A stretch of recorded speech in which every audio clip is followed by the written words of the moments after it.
নমস্কার।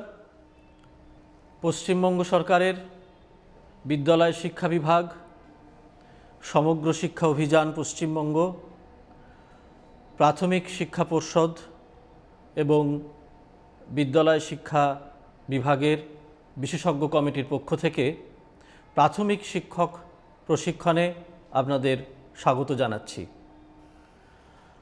আমার সঙ্গে আছেন পূর্ণেন্দু চ্যাটার্জি, রাতুল গুহ এবং আমি ঋত্বিক মল্লিক। আমরা সবাই বিশেষজ্ঞ কমিটির সদস্য।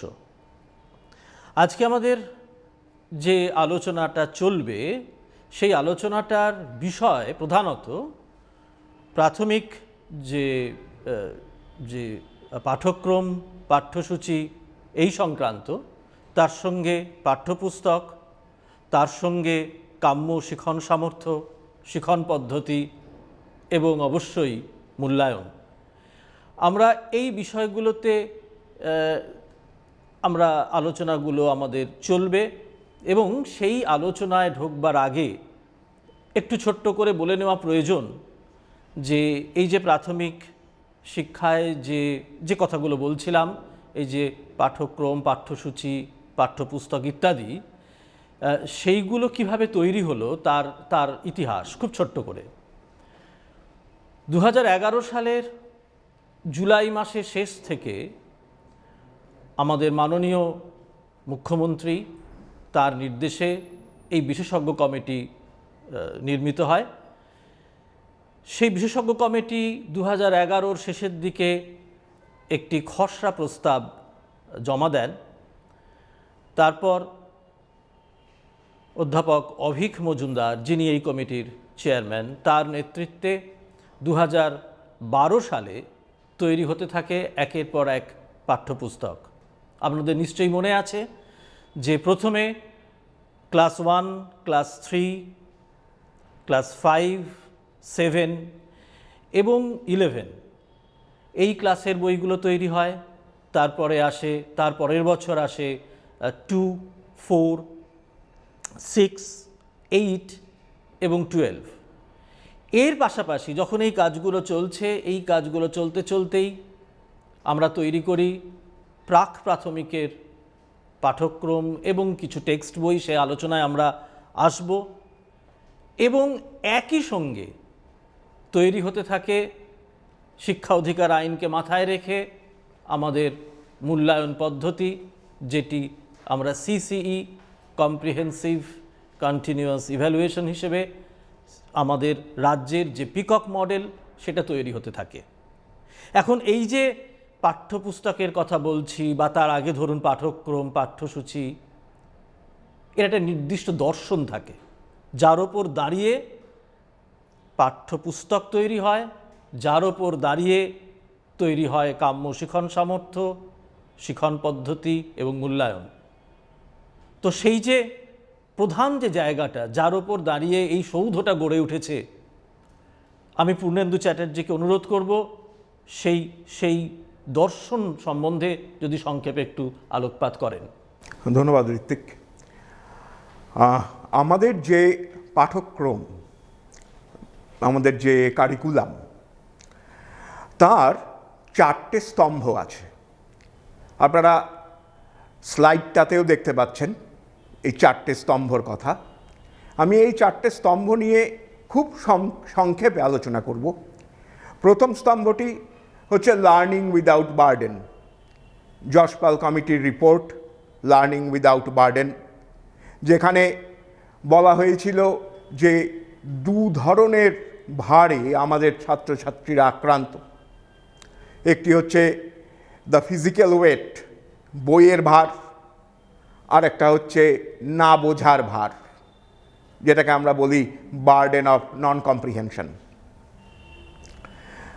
এই লার্নিং উইদাউট বার্ডেন যেটা রিপোর্টে, যশপাল কমিটির রিপোর্টে প্রকাশ করা হয়েছিল, তাতে কিছু সাজেশন ছিল কিভাবে এই শিখনকে বা কোনো পাঠ্যক্রমকে ভার মুক্ত করা যায় এবং লার্নিংকে জয়ফুল করা যায়।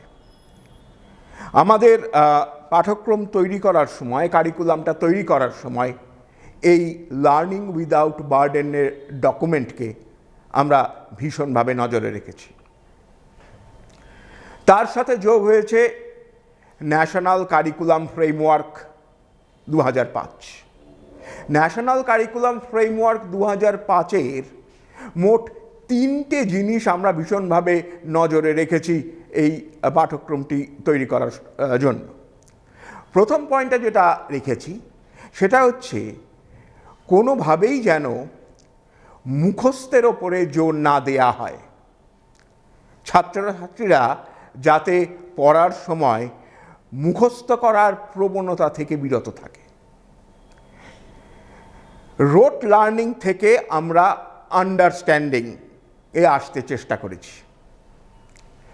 দ্বিতীয় কথাটা হচ্ছে আমাদের অ্যাপ্রোচটা এনসিএফকে মেনেই জানা থেকে অজানায় যাতে ছাত্রছাত্রীরা তাদের জ্ঞানকে বিস্তার করতে পারে।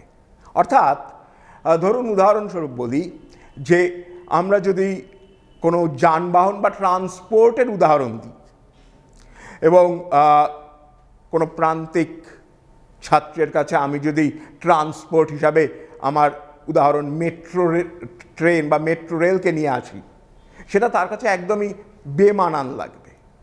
তার কাছে ট্রান্সপোর্ট যদি ঠেলা গাড়ি বা ডিজেলে চলা ভ্যান হয় তার কাছে অনেক বুঝতে সুবিধা হয়।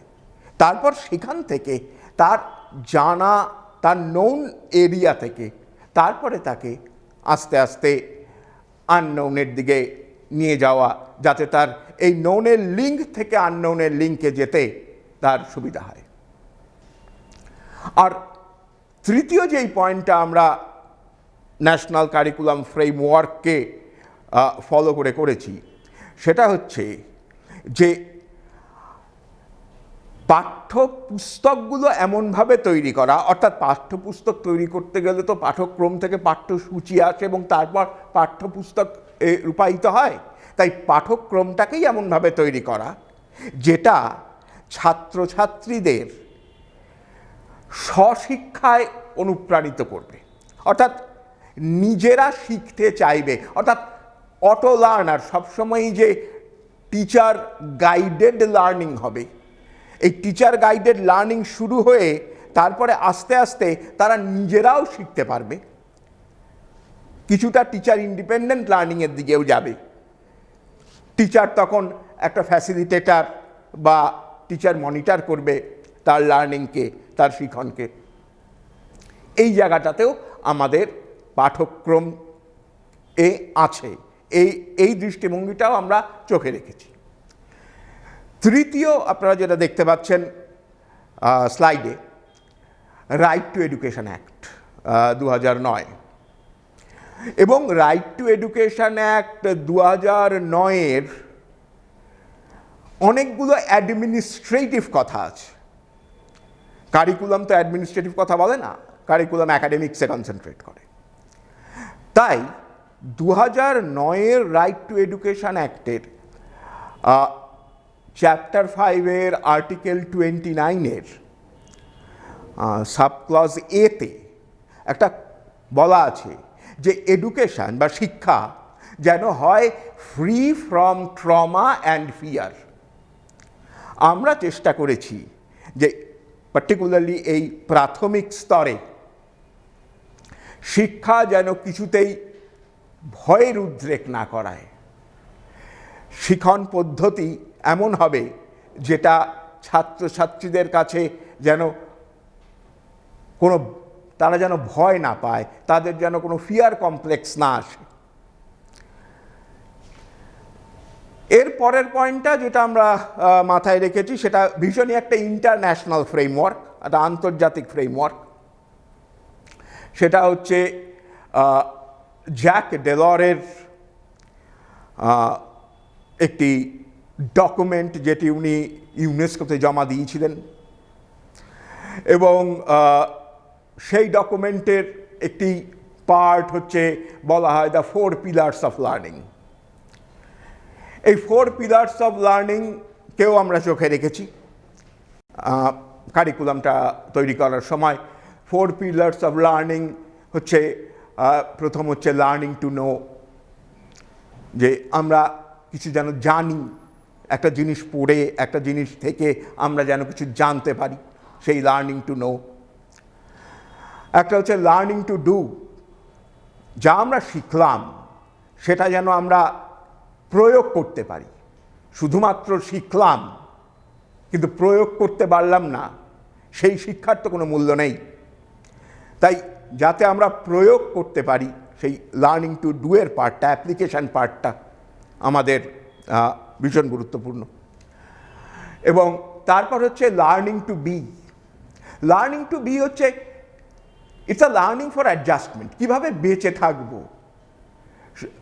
দৈনন্দিন চেঞ্জের সাথে, কিভাবে বেঁচে থাকবো, কিভাবে আমাদের প্রকৃতির একটা ফ্লেক্সিবিলিটি আসবে, একটা নমনীয়তা আসবে, এই দিকটাও আমাদের কারিকুলাম যথেষ্ট খেয়াল রেখেছে। এবং যখন আমরা টেক্সট বইগুলো নিয়ে আলোচনা করব, তখন আমরা এই অ্যাবস্ট্রাকশনগুলোকে ভীষণ কংক্রিটভাবে দেখতে শুরু করব। আর ফোর্থ পয়েন্টটা হচ্ছে লার্নিং টু লিভ টুগেদার, যে শুধুমাত্র নিজে বেঁচে থাকা নয়, নিজে ভালো থাকা নয়, সমগ্র সবাইকে নিয়ে ভালো থাকা। যখন এরপরে সিসিইর ইন্ডিকেটরগুলো নিয়ে আমরা আলোচনা করব, তখন আমরা দেখব যে এই লার্নিং টু বি এবং লার্নিং টু লিভ টুগেদার কতটা ইম্পর্ট্যান্ট পার্ট হয়ে দাঁড়িয়েছে আমাদের শুধুমাত্র ইভ্যালুয়েশনেই নয়, মূল্যায়নেই নয়, আমাদের কারিকুলামেও। তাই ঋত্বিকবাবু, আমার ধারণা যে এই পয়েন্টগুলোই আমাদের মূল পাঠ্যক্রমের দর্শন, এই পয়েন্টগুলোতেই আমাদেরকে গাইড করেছে যে আমাদের এই পাঠ্যক্রমটি কী হবে। আসলে এই যে কথাগুলো পূর্ণেন্দু বললেন, এখান থেকে দেখানো উচিত যে এই যে কথাগুলো দর্শন, সেটা যখন টেক্সট বইয়ের মধ্যে আসছে তখন সেটা কিভাবে আসছে। কিন্তু আমরা টেক্সট বইয়ে আলোচনাতে পরে আসব। আমরা যখন টেক্সট বই নিয়ে কথা বলবো তখন ক্লাস ধরে ধরে এবং তার বিষয় ধরে ধরে কথা বলবো, সেটা আমরা একটু পরে আসছি। বরং তার আগে আমরা একটু রাতুলের কাছে যাব এইটা জানতে যে এই যে ফিলসফি, এই ফিলসফির ওপর যখন ছাত্রছাত্রীরা ক্লাসরুমের মধ্যে চলে আসছে, এখন আর এটা শুধু আর ফিলসফি থাকছে না, এটা যখন তাদের প্রাত্যহিক শিক্ষার অঙ্গ হয়ে উঠছে, তখন তারা ঠিক কী শিখবে, কি শেখা উচিত, এই কাম্য শিখন সামর্থ্য আমরা যার নাম দিয়েছি, সেই জিনিসটি এবং সেই সংক্রান্ত এই কাম্য শিখন সামর্থ্য অর্জন হলো কিভাবে, সেটা আমরা মাপব কিভাবে, তার সঙ্গে অবশ্যই ছুঁয়ে শিখন পদ্ধতি। অর্থাৎ ক্লাসরুমের মধ্যে একদিকে তারা কি শিখছে, কেমন করে শিখছে এবং শিখলো কি না, যদি খুব তিনটে ভাগে ভাগ করি, এই তিনটে জিনিসকে যদি আপনি একটি একটি করে একটু যদি ছুঁয়ে ছুঁয়ে বলেন। ধন্যবাদ ঋত্বিক এবং পূর্ণেন্দু। আপনারা যে দর্শন বা প্রিন্সিপালের কথা বললেন এডুকেশনের ক্ষেত্রে, সেই ফিলোসফি অ্যান্ড প্রিন্সিপালকে ক্লাসরুম প্র্যাকটিসে আনার জন্য যে স্যালিয়েন্ট পয়েন্টগুলো মনে রাখা দরকার, আমি আমাদের টিচারদের সাথে সেটা একটু শেয়ার করতে চাইব। পূর্ণেন্দুবাবু প্রথমে বলেছেন যে লার্নিং উইদাউট বার্ডেন। সেই লার্নিং উইদাউট বার্ডেন ডকুমেন্ট থেকে যে দুটো পয়েন্ট আমাদের মাথায় আনতে হবে, যে আমরা দু রকমের ড্রপ আউট আমাদের এডুকেশন স্ট্রাকচারে দেখি। একটা ফিজিক্যাল ড্রপ আউট, যারা এখনও শিক্ষার আঙিনায় আসেনি, এটা একটা ছোট সংখ্যায় এখনও বাইরে রয়েছে। কিন্তু একটা বিশাল সংখ্যক স্টুডেন্ট যারা আমাদের ক্লাসে আছে, যারা ফিজিক্যালি ড্রপ ইন কিন্তু সাইকোলজিক্যালি ড্রপ আউট, কারণ তাদের সাথে ক্লাসরুমের কোনো সম্পর্ক তৈরি হয় না। আমরা যে ক্লাসেই যাই না কেন দেখি একটা নির্দিষ্ট সংখ্যক ছাত্রী এবং ছাত্র তারা শিক্ষিকা বা শিক্ষকের সাথে কথাবার্তায় অংশগ্রহণ করছেন, কাজে অংশগ্রহণ করছে। ফলে যে মেজর সংখ্যক অফ চিলড্রেন যারা ক্লাসরুমে আছেন, কিন্তু তাদের শরীরটা ক্লাসরুমে আছে, তাদের প্রেজেন্সটা আছে, কিন্তু পার্টিসিপেশনে কনভার্টেড হচ্ছে না, তারা অংশগ্রহণ করছে না, তাদেরকে আমাদেরকে রোজকার পড়াশোনায় অংশগ্রহণ করানোটাই আসলে টিচারের মূল চ্যালেঞ্জ, এবং সেই চ্যালেঞ্জটাই সফল হওয়াই আসলে টিচারের মূল ম্যাজিক। এই জায়গাটাতেই আমাদের শিক্ষিকা এবং শিক্ষকদের আমাদের শিখন প্রণালী কী হবে সেই পয়েন্টটা মাথায় রাখতে হবে। এই অংশগ্রহণ শব্দটা বাচ্চাকে কিভাবে করানো যাবে, এটা ভারী অদ্ভুত শব্দ। যদি অংশগ্রহণ শব্দটাকে অংশ আর গ্রহণ এই দুটো শব্দে ভাগ করেন, দেখবেন তার মধ্যেই জাতীয় পাঠ্যক্রমের রূপরেখা 2005 বা ন্যাশনাল কারিকুলাম ফ্রেমওয়ার্ক 2005-এর মূল নির্যাস রয়েছে। সে বারবার করে এনসিএফ 2005-এর গাইডিং প্রিন্সিপাল বলছে, যতক্ষণ না শিক্ষার্থীর রোজকার জীবনের অভিজ্ঞতাকে আমরা আমাদের পড়াশোনার পদ্ধতিতে ক্লাসরুম প্র্যাকটিসে গ্রহণ করব, ততক্ষণ অবধি বাচ্চাকে যতই বলি ক্লাসে পার্টিসিপেট করতে, সে কোনোদিনই নিজেকে এই ক্লাসের অংশ বলে মনে করবে না। তাই জাতীয় পাঠ্যক্রমের রূপরেখা 2005-এর কথা মাথায় রেখে আমরা টিচাররা এটা খেয়াল রাখবো যাতে বাচ্চার রোজকার অভিজ্ঞতাকে আমি আমার শিক্ষণ পদ্ধতিতে গ্রহণ করতে পারি, এবং যদি গ্রহণ করি তবে কিন্তু বাচ্চা নিজেকে তার ক্লাসরুমের অংশ মনে করবে এবং অংশগ্রহণ হয়ে উঠবে। এবং কখন সেটা সম্ভব হবে? যদি আমি আমার অ্যাক্টিভিটি বেসড লার্নিং এই পদ্ধতির মধ্যে দিয়ে এই পদ্ধতির মধ্যে দিয়ে আমার লার্নিং প্রসেসটাকে জানা থেকে অজানা, চেনা থেকে অচেনা, পারিপার্শ্ব থেকে বহির্বিশ্বে নিয়ে যাই। আমাকে জানতে হবে আমেরিকায় কোন নদী আছে, আমাকে জানতে হবে অস্ট্রেলিয়ায় কোন খনিজ পদার্থ পাওয়া যায়, আমাকে জানতে হবে আফ্রিকায় কোন গাছটা অনেক বড়, এটা ঠিক। কিন্তু তার আগে আমাকে বুঝতে হবে যে আমার গ্রামের ক্ষেতে কোন ফসলটা বেশি হয়, আমি যে মেঠো পথ ধরে আমার ক্লাসে আসি, আমার বিদ্যালয়ে আসি, তার পাশ দিয়ে যে নদীটা বয়ে গেছে সেই নদীটার নাম কি, এবং আমি যখন ক্লাসরুমে এসে বসি আমার জানলার পাশে যে গাছটা এসে ছায়া দেয় সেই গাছটার নাম কি। এই চেনানোর কাজটা বাচ্চাকে দিয়ে আমাদের করাতে হবে। এখানেই টিচারের মুন্সিয়ানা, এখানেই টিচারের ম্যাজিক। এই পারিপার্শ্ব থেকে বহির্বিশ্বে নিয়ে যাওয়া, সেখানেই কিন্তু আসলে আমাদের এই টিচার ট্রেনিং প্রসেস বা আমাদের এই সমস্ত আলাপ আলোচনার মূল নির্যাসটা রয়েছে, যে নির্যাস থেকে আমরা আমাদের লার্নিং ট্রায়াঙ্গেলের দিকে এগিয়ে যাব। তাই আমার প্রথম এবং প্রধান অনুরোধ, বাচ্চাদেরকে এইভাবে ক্লাসরুমে অংশগ্রহণ করান যাতে সে নিজের ক্লাসরুমকে নিজের ক্লাসরুম মনে করে, তার অ্যাক্টিভিটি বেসড লার্নিংয়ের প্রসেসটা আসলে টিচিং লার্নিং প্রসেসের একদম মূল প্রতিপাদ্য হয়ে ওঠে। জাতীয় পাঠ্যক্রমের রূপরেখা 2005-এ যে মূল কথাগুলো বলা হয়েছে তারই একাডেমিক পয়েন্টগুলো RTA 2009 বা শিক্ষা অধিকার আইন 2009-এর মূল প্রতিপাদ্য হিসাবে এসছে। আমরা দেখতে পাবো শিক্ষা অধিকার আইনের 2009-এর 5 নম্বর পরিচ্ছদের 29 নম্বর ধারায় একটা স্পেসিফিক সেন্টেন্স বলা হয়েছে comprehensive and continuous evaluation of a child's understanding of knowledge and his or her ability to apply the same। অর্থাৎ আমাদের শিক্ষার মূল প্রতিপাদ্য হচ্ছে যে বাচ্চা কোনো একটা পয়েন্ট আন্ডারস্ট্যান্ড করছে কিনা এবং তার বাস্তব জগতে সেটা অ্যাপ্লাই করতে পারছে কিনা। আমি শিক্ষিকা ও শিক্ষকদের অনুরোধ করব এই দুটো পার্টিকুলার ওয়ার্ড যেন তারা তাদের লার্নিং প্রসেসে অবশ্যই খেয়াল রাখেন, যে তিনি যে পড়াশোনার পদ্ধতিটা, যে অ্যাক্টিভিটির কথা বলবেন তা যেন মুখস্থ বিদ্যার চর্চার আগ্রহকে আরও বাড়িয়ে না দেয়, বরং মুখস্থ বিদ্যার বদলে কোনো একটা বিষয় নিয়ে আলোচনার জায়গায় আসে, অ্যানালিসিসের জায়গায় আসে এবং অ্যাপ্লিকেশনের জায়গায়। কারণ আমাদের পাঠ্যক্রমটা যে লার্নিং ট্রায়াঙ্গেলের উপর দাঁড়িয়ে আছে, যে মূল 3টে পয়েন্টের উপর দাঁড়িয়ে আছে, তার ভরকেন্দ্রই কিন্তু আন্ডারস্ট্যান্ডিং এবং অ্যাপ্লিকেশান। এবার আমি আসছি টিচাররা তারা যখন ক্লাসরুমে যাবেন, যে মূল 3টি পয়েন্ট তারা তাদের পুরো প্ল্যান অফ অ্যাকশনের ক্ষেত্রে, তাদের লেসন ডিজাইন করার ক্ষেত্রে, তাদের ভাবনার ক্ষেত্রে খেয়াল রাখবেন, সেই 3টে পয়েন্ট আমি উল্লেখ করব। যদি আমরা এইভাবে ভাবি আমাদের গোটা পড়াশোনাটা দাঁড়িয়ে আছে একটা লার্নিং ট্রায়াঙ্গেলের উপর, তাহলে তার প্রথম যে পয়েন্টটা আসছে হচ্ছে যে বাচ্চারা কি শিখবে, আমি কি শেখাতে ক্লাসে যাচ্ছি, what is the aim of this particular class, আমি কি শেখাতে, বাচ্চারা কি শিখবে বলে ক্লাসে আছে। এই কি এর উত্তরটাই হচ্ছে এক্সপেক্টেড লার্নিং আউটকাম বা কাম্য শিখন সামর্থ্য। অর্থাৎ আমি যখন একজন টিচার, অ্যাজ এ টিচার ক্লাসরুমে প্রবেশ করছি, আমার কাছে এটা খুব স্পেসিফিক হতে হবে। আমার কাছে এটা খুব স্বচ্ছ স্পষ্ট হতে হবে।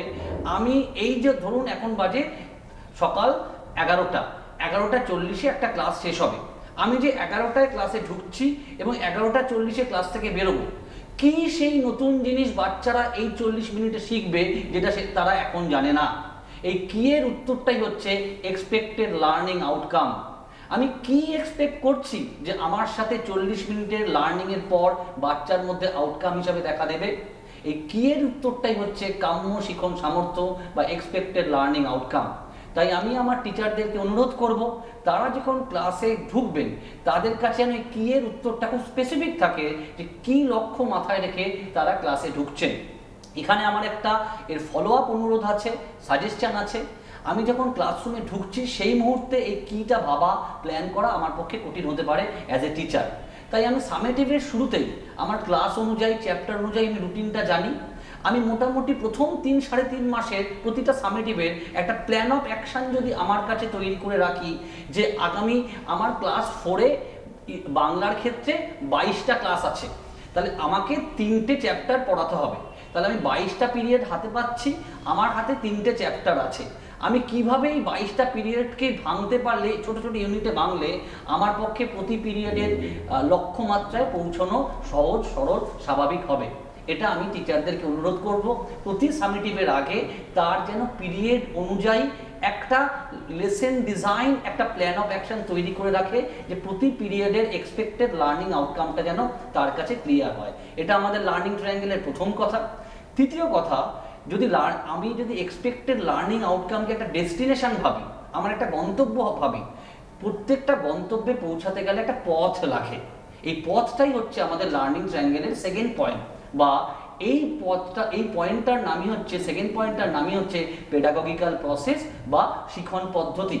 যদি এক্সপেক্টেড লার্নিং আউটকামটা আমার ডেস্টিনেশন হয়, সেই ডেস্টিনেশনে পৌঁছানোর জন্য আমি ক্লাসরুম প্রসেসে বাচ্চাদেরকে দিয়ে কী কাজ করাবো, আমি কিভাবে একটা কনসেপ্ট ট্রানজ্যাক্ট করব, একটা চ্যাপ্টার ট্রানজ্যাক্ট করব, সেখানে বাচ্চাদের ভূমিকাটাই বা কী হবে, এটাও যেন আমার কাছে ভীষণ ক্লিয়ার থাকে। কারণ এটা লার্নিং ট্রায়াঙ্গেলের সেকেন্ড পয়েন্ট। আমার যদি গন্তব্যটা ক্লিয়ার হয়, ফাইন। এবার গন্তব্যটায় পৌঁছানোর জন্য, ডেস্টিনেশনে পৌঁছানোর জন্য পথটাই হচ্ছে অ্যাক্টিভিটি বা পেডাগজিক্যাল প্রসেস বা learning process.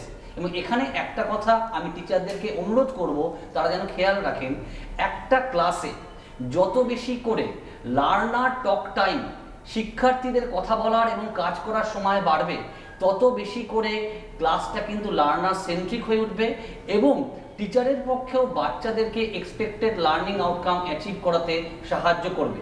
So learning ট্রায়াঙ্গেলের second পয়েন্টের ক্ষেত্রে আমার অনুরোধ, আমি যখন এই অ্যাক্টিভিটিটা ডিজাইন করব, আমার যেন মাথায় এটা থাকে যে আমার ক্লাসের এটা হলো এই পিরিয়ডের, এটা আমার লক্ষ্যমাত্রা। সেই লক্ষ্যমাত্রায় পৌঁছানোর জন্য আমি অ্যাক্টিভিটিটা ডিজাইন করছি। অ্যাক্টিভিটিটা ডিজাইন করা মানে কিন্তু আমি শুধু কটা কথা বলে দিলাম, নট দ্যাট। অ্যাক্টিভিটিটা ডিজাইন করার ক্ষেত্রে আমার মাথায় রাখতে হবে এই অ্যাক্টিভিটিতে বাচ্চার বাস্তব অভিজ্ঞতাকে কাজে লাগিয়ে কিভাবে বাচ্চা তার মধ্যে অংশগ্রহণ করতে পারে এবং অংশগ্রহণ করার মাধ্যমে সেই পিরিয়ডের এক্সপেক্টেড লার্নিং আউটকামে পৌঁছতে পারে। এটা সেকেন্ড পয়েন্ট। তো লার্নিং ট্রায়াঙ্গেলের প্রথম পয়েন্টটা হচ্ছে আমি কি বাচ্চার কাছে কি আমার এই পিরিয়ডের লক্ষ্যমাত্রা হিসাবে নিয়ে যাচ্ছি, যেটা বাচ্চা অ্যাচিভ করবে, শিশু অ্যাচিভ করবে। আমার সেকেন্ড পয়েন্ট হচ্ছে হোয়াট এর পর হাউ, কিভাবে অ্যাচিভ করবে, যেটাকে আমরা বলছি পেডাগজিক্যাল প্রসেস। এবং লার্নিং ট্রায়াঙ্গেলের থার্ড পয়েন্ট হচ্ছে whether they have achieved the expected learning outcome or not, তারা কি লক্ষ্যমাত্রায় পৌঁছতে পারলো। আমার ট্রায়াঙ্গেলের প্রথম পয়েন্ট ছিল যে এক্সপেক্টেড লার্নিং আউটকাম, কি সেই লক্ষ্যমাত্রা। সেকেন্ড পয়েন্ট হচ্ছে কিভাবে সেই লক্ষ্যমাত্রায় পৌঁছাবে, পেডাগজিক্যাল প্রসেস। থার্ড পয়েন্ট হচ্ছে আমার তো একটা লক্ষ্য ছিল, আমার একটা পথও ছিল, লক্ষ্য ছিল, পথও ছিল, কিন্তু এই পথ কি আমাকে ওই লক্ষ্যমাত্রায় পৌঁছতে সাহায্য করেছে ওয়েদার। এই প্রশ্নটার উত্তরটাই হচ্ছে আসলে মূল্যায়ন বা ইভ্যালুয়েশন। আমি যে পদ্ধতিতে বুঝতে পারবো আমার স্থির করা লক্ষ্যমাত্রায় বাচ্চা আমার ডিজাইন করা অ্যাক্টিভিটির মাধ্যমে পৌঁছতে পেরেছে কি পারেনি, তারই একদম ফর্মাল টার্ম হচ্ছে ইভ্যালুয়েশন বা মূল্যায়ন। এখন আরটি অ্যাক্টের চ্যাপ্টার 5-এর 29 নম্বর ধারার কম্প্রিহেন্সিভ এবং কন্টিনিউয়াস ইভ্যালুয়েশনের কথা মাথায় রেখে আমাদের রাজ্যের সমস্ত সরকারি পোষিত, সরকারি সাহায্যপ্রাপ্ত এবং আমাদের বোর্ডের মেনে চলা সমস্ত নিয়ম যে স্কুলগুলোতে চলে সেখানে ইভ্যালুয়েশনের জন্য যে মডেলটা চলছে সেটার নাম হচ্ছে পিকক মডেল। আমরা সিসিইর কথা মাথায় রেখে আমাদের রাজ্যে এই পিকক মডেল চালু করেছি। এখানে আমাদের টিচারদের সাথে দুটো কথা শেয়ার করার আছে। আমাদের এই সিসিই বা পিকক মডেলে দু ধরনের ইভ্যালুয়েশন আছে, একটা সামেটিভ ইভ্যালুয়েশন বা পর্যায়ক্রমিক মূল্যায়ন, আরেকটা ফরম্যাটিভ ইভ্যালুয়েশন বা প্রস্তুতিকালীন মূল্যায়ন। প্রস্তুতিকালীন মূল্যায়ন বা ফরম্যাটিভ ইভ্যালুয়েশন এবং পর্যায়ক্রমিক মূল্যায়ন বা সামেটিভ ইভ্যালুয়েশন।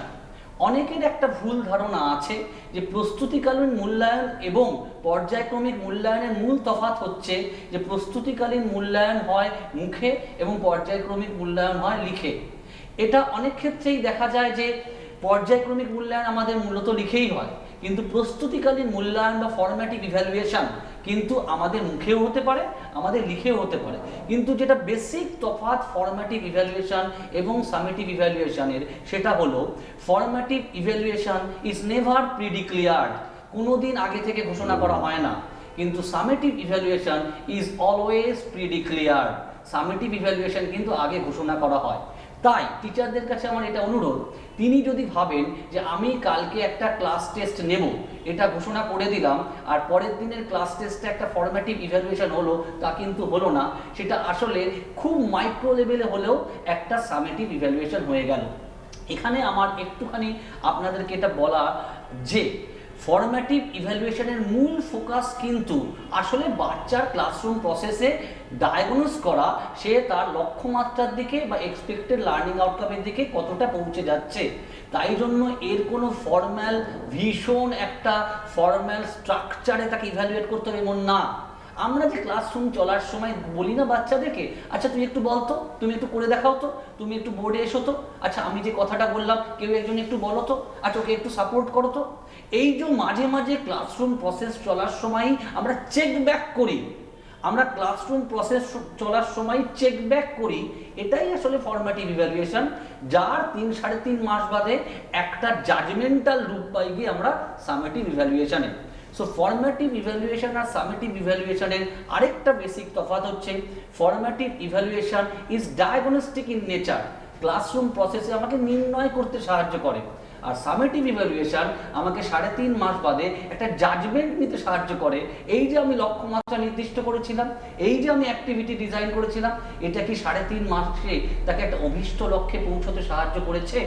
এবং এখানে আমার টিচারদের কাছে তৃতীয় রিকোয়েস্ট, আমরা ফরম্যাটিভ ইভ্যালুয়েশনের জন্য যেন আরও মূল্যায়নের একটা ভার তার উপর চাপিয়ে না দিই, বরঞ্চ 5টা জিনিস খেয়াল রাখবো ফরম্যাটিভ ইভ্যালুয়েশনের সময়, যেটা সূচিত করবে আসলে আমার অ্যাক্টিভিটি বাচ্চাকে তার এক্সপেক্টেড লার্নিং আউটকামে পৌঁছাতে সাহায্য করছে কিনা।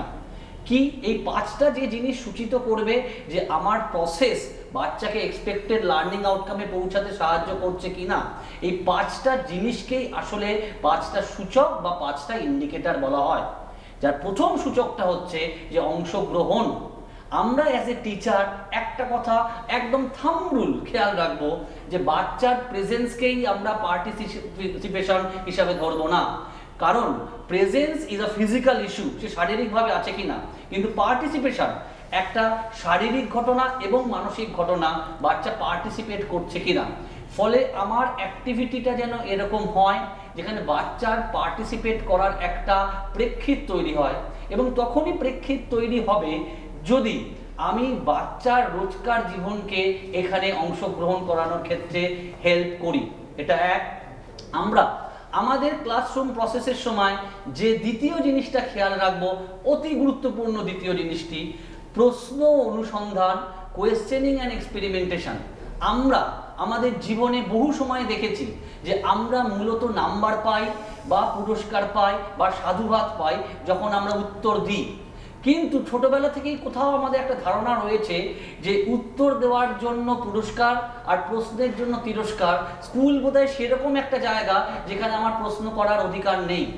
আমি টিচারদেরকে অনুরোধ করব এই পয়েন্টটায় প্রথমেই কিন্তু আমাদেরকে ভীষণ স্পেসিফিক হতে হবে যে বাচ্চা একটা শিশুর সাথে একটা বড়োর জীবনে তফাৎই হচ্ছে যে একজন শিশুর জীবনে প্রচুর প্রশ্ন আছে, বাচ্চাকে সেই প্রশ্ন করার অধিকারটা দিতে হবে, কারণ questioning leads to experimentation and experimentation leads to learning. পৃথিবীর সবাই দেখেছিল যে গাছ থেকে ফলটা নিচে পড়ে, কিন্তু কারোর মনে প্রশ্ন জাগেনি যে ফলটা নিচে না পড়ে ডান দিক বাদিকে যাচ্ছে না কেন। শুধু একটা মানুষের মনে প্রশ্ন জেগেছিল যে ফলটা নিচে পড়লো কেন, ডান দিক বাদিক বা উপরে না গিয়ে। সেই প্রশ্নটাই পৃথিবী বদলে দিয়েছিল। তাই আমি টিচারদের কাছে অনুরোধ করব তারা যেন বাচ্চা যদি কোনো প্রশ্ন করে সেই প্রশ্নের অধিকারটাকে মান্যতা দেয়, এবং সেই প্রশ্ন থেকে যদি সে নতুন কিছু বলতে চায়, নতুন কিছু করতে চায়, সেই এক্সপেরিমেন্ট করার জিনিসটাকেও মান্যতা দেয়, ইচ্ছেটাকে মান্যতা দেয়। এটা দ্বিতীয় কথা। তৃতীয় কথা, আমাদের যে তৃতীয় জিনিসটি যেটা সূচিত করবে যে আমার অ্যাক্টিভিটি আমাকে আমার পেডাগজিক্যাল প্রসেস বাচ্চাকে এক্সপেক্টেড লার্নিং আউটকামে পৌঁছাতে সাহায্য করবে কিনা, সেই তৃতীয় সূচকটি হলো ব্যাখ্যা এবং প্রয়োগের সামর্থ্য। ঠিক যে দুটো ওয়ার্ডকে আরটি অ্যাক্টে আন্ডারস্ট্যান্ডিং অ্যান্ড অ্যাপ্লিকেশন বলেছে, সেটাকে আমরা ইন্টারপ্রিটেশন অ্যান্ড অ্যাপ্লিকেশন বলছি। কারণ আন্ডারস্ট্যান্ডিং এর সাথে যদি একটু অ্যানালিটিক্যাল পাওয়ার যোগ হয়ে যায়, সেটা তখন ইন্টারপ্রিটেশনে উন্নীত হয়। তাই আমরা চাইবো যে বাচ্চা শুধুমাত্র মুখস্থ না করে সে তার পড়াটা বুঝবে এবং বোঝাটাকে সে তার বাস্তব জীবনে কাজে লাগাবে। এবং তাহলেই কিন্তু আমরা সেই ছোটবেলা থেকে জেনেছি যে কলসিতে শুধু জল ভর্তি হলো, পানের যোগ্য হলো না। শিক্ষাকে আমরা বহন করে চললাম, বাহন করতে পারলাম না। যদি সত্যিই জলকে পানের যোগ্য করতে হয়, যদি শিক্ষাকে সত্যিই বাহন করতে হয় বহন না করে, তাহলে কিন্তু মুখস্থ বিদ্যা থেকে সরে এসে আমাদের ইন্টারপ্রিটেশন অ্যান্ড অ্যাপ্লিকেশনে জোর দিতে হবে। এটা ঠিক যে তথ্য জরুরি, তথ্য জানা জরুরি, কারণ তথ্য কাজে লাগে। কিন্তু এটাও ঠিক যে আমাদের আধুনিক ব্যবস্থায় এখন অতি সহজে আমরা বিভিন্ন তথ্য পেয়ে যাই, কিন্তু শুধু তথ্য জানা ইজ নট এনাফ। যদি আমি সেই তথ্যকে আমার অ্যানালাইজ করে আমার বাস্তব জীবনে প্রয়োগ করতে পারি, তবেই সেই তথ্যকে জানার আমার সার্থকতা। না হলে কিন্তু শুধু মুখস্থ তথ্য আসলে আমার কোনো কাজে দেবে না। চতুর্থ যে জিনিসটা আমাদের সূচিত করবে যে আমার পেডাগজিক্যাল প্রসেস আমাকে নিয়ে যাচ্ছে কিনা আমার অভীষ্ট লক্ষ্যে, সেটা হচ্ছে এমপ্যাথি অ্যান্ড কোঅপারেশন, সমানুভূতি ও সহযোগিতা। পূর্ণেন্দুদা বা ঋত্বিক যেটা বলছিলেন যে আমার ডেলোর্স 4 পিলার্স অফ লার্নিংয়ে, যেখানে লার্নিং টু লিভ টুগেদার, যদি আমি সবার সাথে মিলে থাকতে না শিখি, আমি যদি সবার থেকে আলাদা হয়ে একা হয়ে যাই, সে শিক্ষার আর কোনো মাহাত্ম্য থাকে না। সো আমি আমার টিচারদেরকে অনুরোধ করব, আমার যখন পড়াশোনার পদ্ধতি চলছে, লার্নিং কম্পোনেন্টগুলো আছে, যে যে পয়েন্টে একটু হলেও হিউম্যান ভ্যালুস, ছোট ছোট জিনিস, বড়দেরকে একটু সম্মান করা, কোনো অসুস্থ মানুষকে একটু হাসপাতালের কাছাকাছি জায়গাটা দেখিয়ে দেওয়া, কারো রাস্তা পার হতে অসুবিধা হচ্ছে তাকে একটু সাপোর্ট করা, একটা গাছকে কেউ ধ্বংস করার চেষ্টা করছে তার প্রতিবাদ করা, একটা কুকুর বিড়াল পথ দিয়ে যাচ্ছে কেউ ডিস্টার্ব করছে তাকে না করা, ছোট ছোট জিনিস যেখানে যেখানে হিউম্যান ভ্যালুগুলোকে ইনকালকেট করার জায়গা থাকে, সেই প্রবণতাগুলোকে একটুখানি মান্যতা দেওয়া, এটা আমি অনুরোধ করব।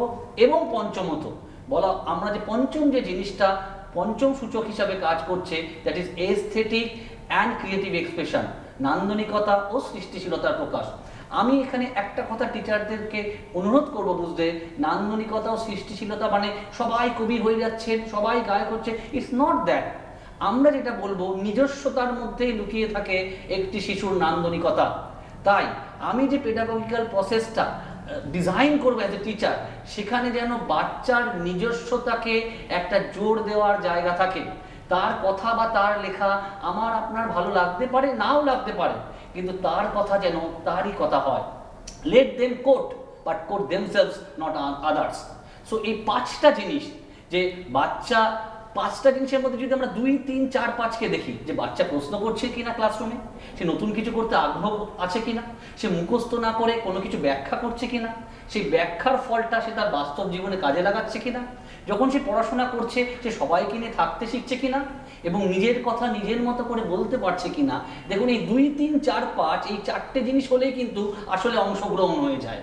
তাই আমি অনুরোধ করব আমার টিচারদেরকে, তারা যখন ক্লাসরুমে প্রবেশ করবেন, তাদের যেমন একটা স্পেসিফিক ওয়ার্ড থাকবে যে কি এক্সপেক্টেড লার্নিং আউটকাম নিয়ে আমি পিরিয়ডে ঢুকছি, সেই লার্নিং আউটকামে পৌঁছানো তার একটা ডিজাইন থাকবে, যেটাকে আমরা বলছি পেডাগজিক্যাল প্রসেস। এবং সেই ডিজাইনটা, সেই অ্যাক্টিভিটিগুলো যেন আসলে আমার এই 5টা কাজকে এনহ্যান্স করে, সাহায্য করে, তাহলেই কিন্তু আসলে শিশুকেন্দ্রিক শিক্ষায় শিশু সত্যিকারের কেন্দ্রে আসবে। এবং পিকক মডেল যে নানান রঙের কথা বলে, বাচ্চার জীবন রঙে আনন্দে ভরে উঠবে।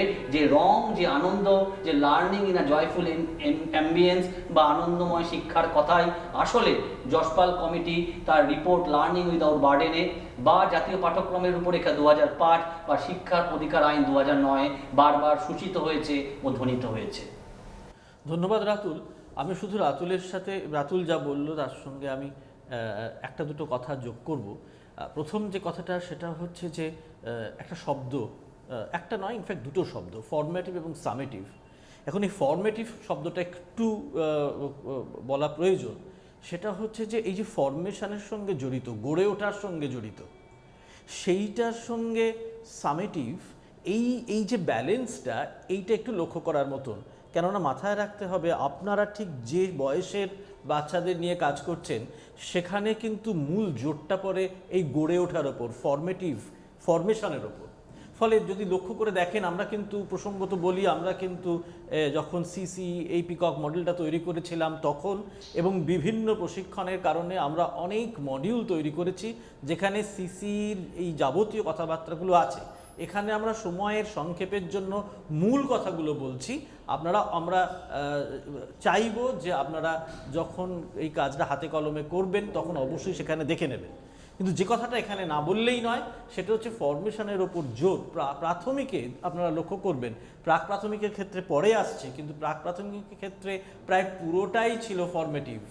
এবং তারপরে যখন ক্লাস 1-2 ক্ষেত্রে ফরমেটিভ ইভ্যালুয়েশনের ওপর জোর সামেটিভ ইভ্যালুয়েশনের ওপরের জোরের থেকেও বেশি, এবং তারপর 3, 4, 5 যখন এগিয়েছে তখন ধীরে ধীরে ফরমেটিভ ইভ্যালুয়েশনের যে পার্সেন্টেজ, যে অংশ, সেটা ক্রমশ কমেছে।